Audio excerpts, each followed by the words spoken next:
नमस्कार और the deep dive में आपका स्वागत है।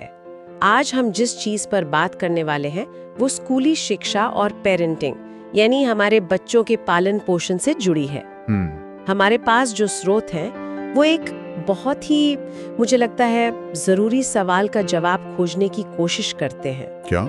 यही कि हम बच्चों को सिर्फ अच्छे नंबर लाने वाली मशीनें नहीं बल्कि खुश, मजबूत और एक भरपूर जिंदगी जीने वाले इंसान कैसे बना सकते हैं। और ये सवाल आज के दौर में शायद पहले से कहीं ज्यादा जरूरी हो गया है। इन स्रोतों का जो सार है वो पॉजिटिव साइकोलॉजी यानी सकारात्मक मनोविज्ञान के इर्द गिर्द घूमता है। बिल्कुल, तो चलिए इसी से शुरू करते हैं। जब हम पॉजिटिव स्कूलिंग की बात सुनते हैं तो दिमाग में अच्छी बिल्डिंग, स्मार्ट क्लासरूम और टॉप ग्रेड्स आते हैं। हाँ, आमतौर पर यही सोचा जाता है। लेकिन ये स्रोत कहते हैं कि असली मतलब इससे कहीं ज्यादा गहरा है। तो ये है क्या असल में? ये सोच में एक बहुत बड़ा बदलाव है। पॉजिटिव स्कूलिंग का मतलब सिर्फ किताबी ज्ञान देना नहीं है, बल्कि बच्चे के चरित्र यानी उसके कैरेक्टर को गढ़ना है। मकसद सिर्फ ये नहीं कि बच्चा पढ़ाई में अच्छा हो, बल्कि वो हर तरह से खिले। हर तरह से मतलब? फिजिकली, मेंटली और इमोशनली भी।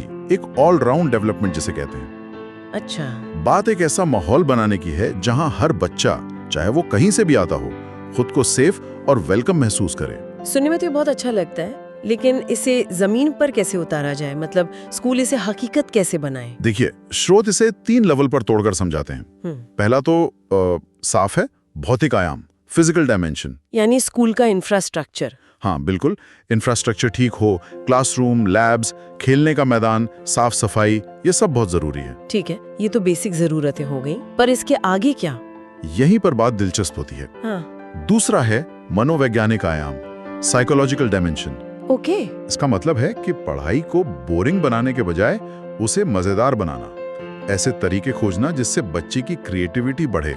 और अनुशासन का मतलब सजा देना नहीं, बल्कि उसे गाइड करना। हाँ बिल्कुल, बच्चे के मानसिक स्वास्थ्य को ध्यान में रखकर उसे गाइड करना। और तीसरा जो मुझे लगता है अक्सर सबसे ज्यादा नजरअंदाज किया जाता है वो है इमोशनल पहलू। आपने बिल्कुल सही पकड़ा।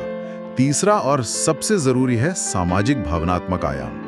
यानी स्कूल का माहौल ऐसा हो जहां अपनापन हो, गर्मजोशी हो, जहां बच्चों को अपनी भावनाएं, अपने विचार बिना किसी डर के जाहिर करना सिखाया जाए। तो ये सिर्फ बच्चों को बेहतर बनाने के बारे में नहीं है, बल्कि पूरे स्कूल के सिस्टम को बेहतर बनाने की बात हो रही है। एग्जैक्टली। इसी से जुड़ा एक आइडिया है होल स्कूल अप्रोच। ये क्या है? हाँ, और ये बहुत जरूरी कॉन्सेप्ट है।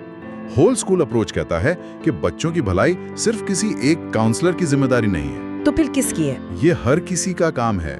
छात्र, टीचर, प्रिंसिपल, सफाई कर्मचारी और यहाँ तक कि माता पिता भी, सब मिलकर एक पॉजिटिव माहौल बनाते हैं। कोई उदाहरण है इसका? हाँ, ऑस्ट्रेलिया के जिलोंग ग्रामर स्कूल का उदाहरण दिया गया है, जहां पॉजिटिव एजुकेशन प्रोग्राम ने न सिर्फ छात्रों बल्कि पूरे स्टाफ की भलाई पर काम किया और कमाल के नतीजे देखे। एक मिनट, आपने अभी पॉजिटिव एजुकेशन कहा, क्या ये पॉजिटिव स्कूलिंग से अलग है? ये शब्द सुनने में तो एक जैसे लगते हैं। यहाँ एक बहुत बारीक लेकिन जरूरी फर्क है और इसे समझना जरूरी है। बताइए।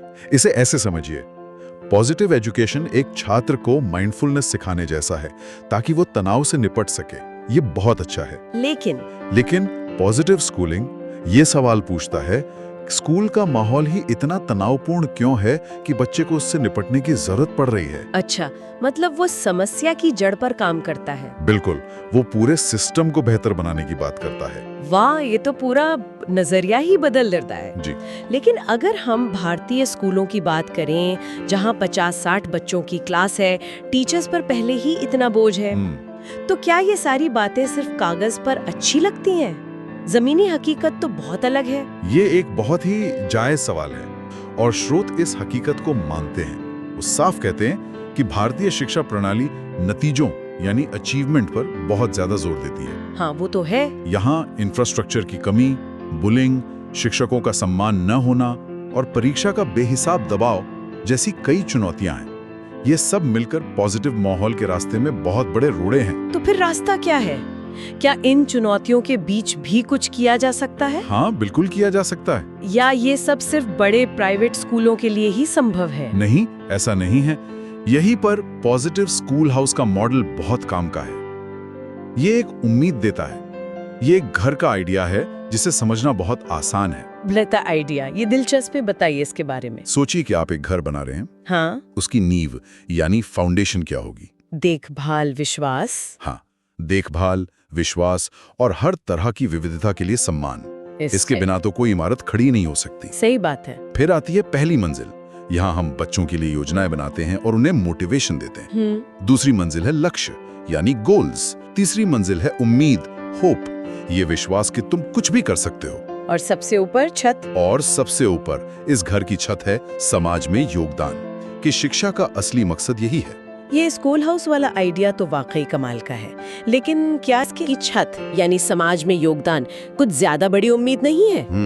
ज्यादातर माता पिता और स्कूल तो बस यही चाहते हैं कि बच्चा एक अच्छी नौकरी पाले। यही तो सोच बदलनी है। अगर नींव मजबूत होगी तो छत अपने आप बन जाएगी।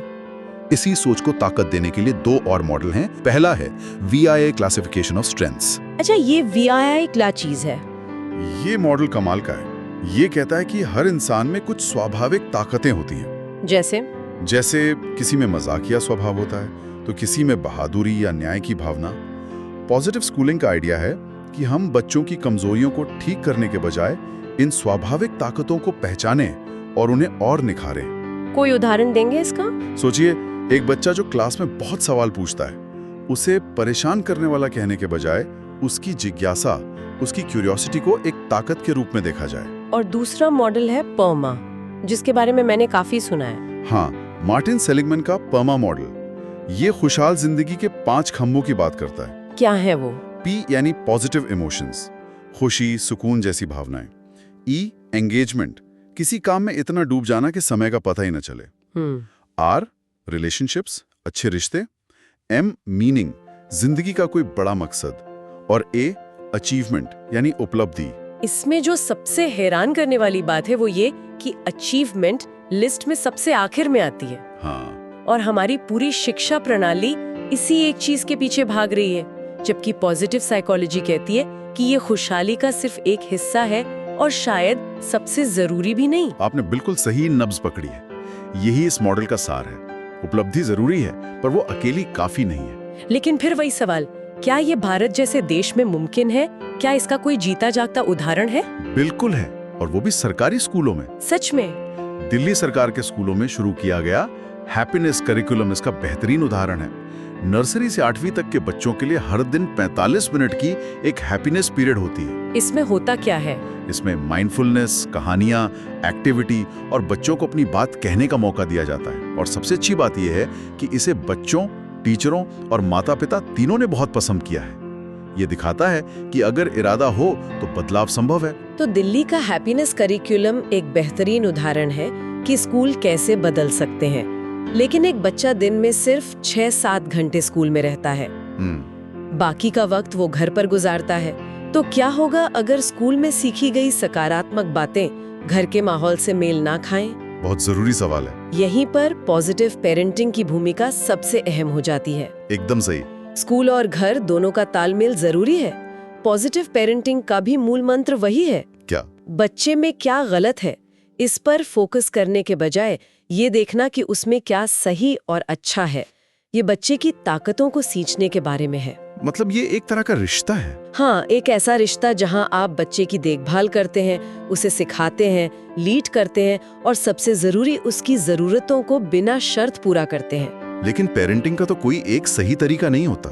हर माँ बाप अलग होते हैं। इस बारे में रिसर्च क्या कहती है? रिसर्च पेरेंटिंग को 2 पैमानों पर देखती है। एक, माता पिता बच्चे से कितनी उम्मीदें रखते हैं, और दूसरा, वो बच्चे की जरूरतों को लेकर कितने संवेदनशील हैं। अच्छा। इसके आधार पर 4 तरह की पेरेंटिंग स्टाइल बनती हैं। पहली, ऑथोरिटेरियन यानी सख्त, मैंने जो कह दिया वही होगा वाले पेरेंट्स। दूसरी, परमिसिव, जो बहुत ज्यादा छूट देते हैं, बच्चे के दोस्त बनकर रह जाते हैं। तीसरी, नेग्लिजेंट, जो बच्चे पर ध्यान ही नहीं देते। और चौथी, जिसे सबसे अच्छा माना जाता है? हाँ, चौथी और सबसे असरदार शैली है ऑथोरिटेटिव, जिसे हम लोकतांत्रिक पेरेंटिंग भी कह सकते हैं। इसमें क्या होता है? ये पेरेंट्स प्यार और अनुशासन के बीच एक संतुलन बनाते हैं। वो नियम बनाते हैं, लेकिन बच्चों को अपनी बात कहने की आजादी भी देते हैं। वो बच्चों का सम्मान करते हैं। ये दिलचस्प है, क्योंकि हमारे समाज में तो अक्सर सख्त पेरेंटिंग को ही अच्छा माना जाता है। हाँ, कहा जाता है कि बच्चे को थोड़ा डर होना चाहिए।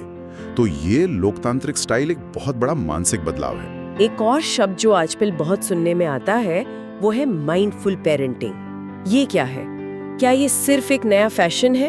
ये फैशन से कहीं ज्यादा है। माइंडफुल पेरेंटिंग का सीधा सा मतलब है होश में रहकर पेरेंटिंग करना।